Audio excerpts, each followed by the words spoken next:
Hi everyone, this is Jenny, and today I'm going to be playing the Pretentious Game. This is a game that originally started out as a mobile game, and it was free, and also was available online through Congregate and such.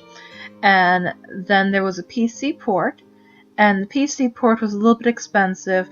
It's normally $4.99, but the game started showing up in bundles, and you can get it even right now on Steam temporarily for $1.24. So it's something you might want to consider looking into now, or at least you can get an idea here, see if it's something you want to play on a mobile device. And it's essentially a love story here between the blue cube and the pink cube. And it's kind of like a little bit of poetic thing with also platforming. Kind of like Thomas Was Alone, but without the funny voice acting. And also metaphors. Yeah, he's going to use this other guy here. Since they're all cubes, this means he's using somebody else to get to her, which isn't very romantic. You don't want to do that.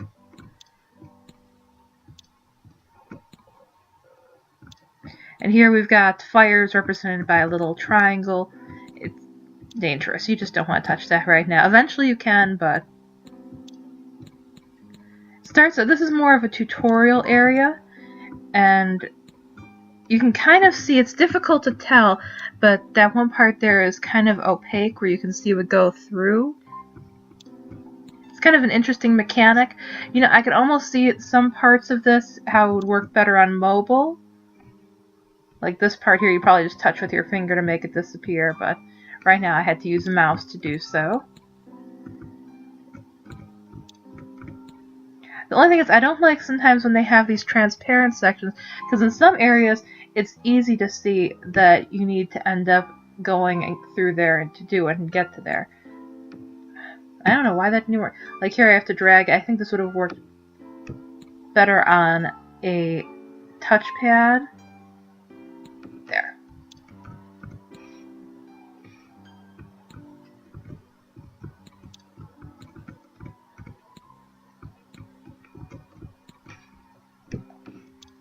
Huh.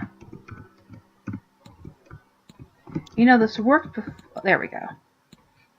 There we go. And it's kind of sweet when you think about it. I mean, it's got a nice message to it. Just sometimes there's a couple little hiccups where, see right there, it should be able to just like run across. You see over there, I didn't have to jump. But now all of a sudden when I get to there, it should be able to jump, but it just doesn't. So...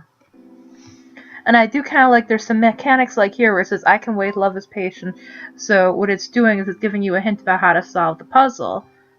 And this one was probably the easiest one. But eventually there's some other ones. What I really like is there's one where it even involves altering the music, but you'll see when you get there. Especially, I don't want to spoil too much of it and play too long, but this is a rather quick game. Which is another reason why it's... why I would say wait until it's in a bundle, or even just go with the free version if you can.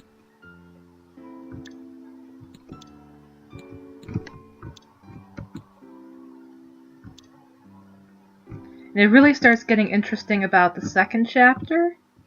Though this one isn't without its merits too, but... like here, that's the idea, to double jump.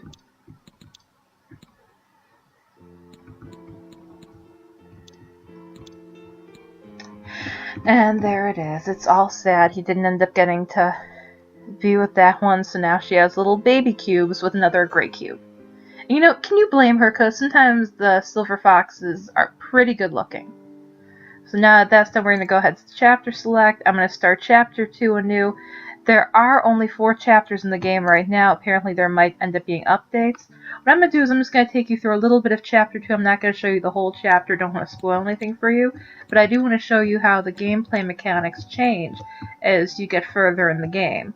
Personally, I so far prefer I think chapter 2 is the best one in here. But you never know. Maybe things will eventually get good. Now here it says new skill. So what it ends up being is he learns to double jump. I think what really bothers me is this blue box ends up getting a lot of skills in this chapter. and they kind of don't carry over, and that's disappointing. I would have liked to just seen it automatically. Okay, now all the ones are going to be able to do this, and the puzzles are going to be a little more difficult as a result. Here he's air gliding by holding up. And this is the last one I'm going to show before ending this little presentation, because that's pretty much all of his abilities. But here you can see at the top of the screen, right over here, there are some hearts. So what ends up happening is I'm not going to get hurt on this one, but what you can do is, like, say, I'm just going to show you here. Go like this. I'm going to try to see if it'll already do it here. See how it refilled? So what happens is there's really no risk, because if you do end up dying, here I'll just show what happens if you die, just so you can kind of see. He restarts in the same spot, there's no penalty, and if you do get hurt once, and all you have to do is just kind of sit and chill over here on the side, and eventually he's going to heal himself again. So yeah, a Pretentious Game is interesting. I would really recommend it more if you would give it a try when it's free. I don't know if it's really as much fun if you paid for it, because then you're kind of thinking, you know what, it's not that long, but it's up to you. Like I said, it shows up in bundles. It's on your phone most likely. You can make a decision. I think it's kind of nifty. I love Thomas Was Alone, and I like it just because it's similar to that, even though it's nowhere near as good as that, but yeah. So, thanks for watching, and this is probably the shortest video I'm ever going to do, because otherwise it would spoil too much of the gameplay. So yeah, hope you have a good long weekend.